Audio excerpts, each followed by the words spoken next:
Hey everyone, it's Tequila. I am here because I always get the same question. How do I become more confident when I have conversations?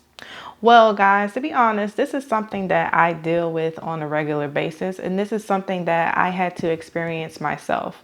I was not always comfortable and confident having conversation, and there are a few things that I had to do in order to become more confident.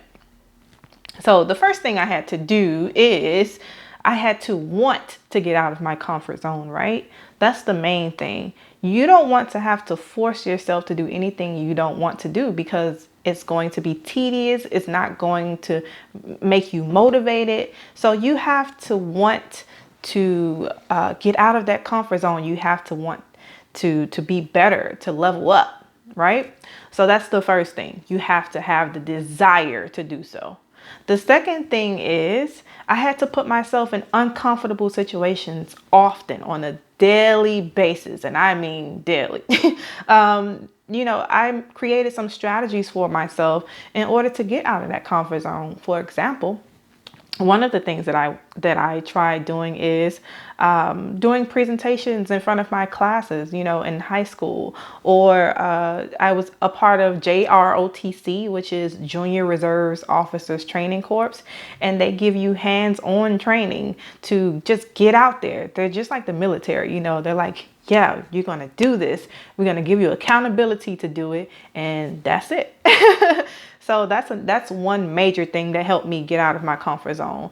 Being involved in sports, being involved in some type of activity that's going to give you the discipline, because that's mainly what it's about, give you the discipline to just step out of that comfort zone and start having some great conversations with your peers, your teammates, your colleagues, your friends, strangers in the stores.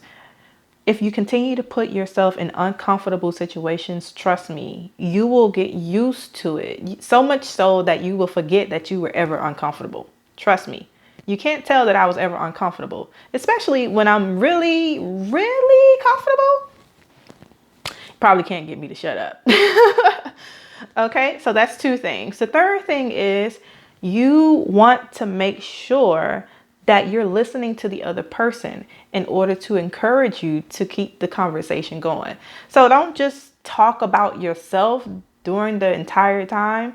Ask that person some open-ended questions that will make them talk more. And that way you can comment on what they have to say. And that's what keeps the connection going. That's what keeps the conversation flowing. And that's what makes you naturally come out of your shell and show your personality. The trick is, guys, you just have to do this every day.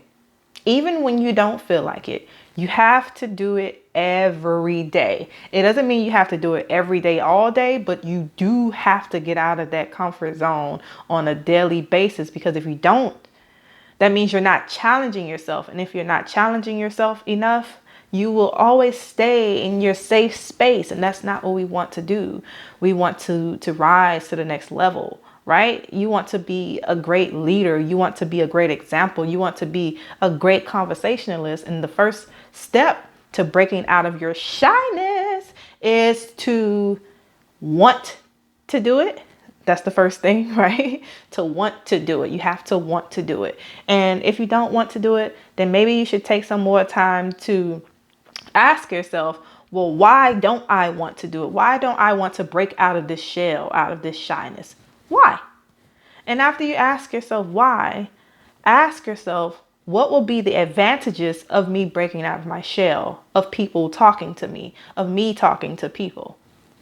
What will be the advantages? How can this help me soar?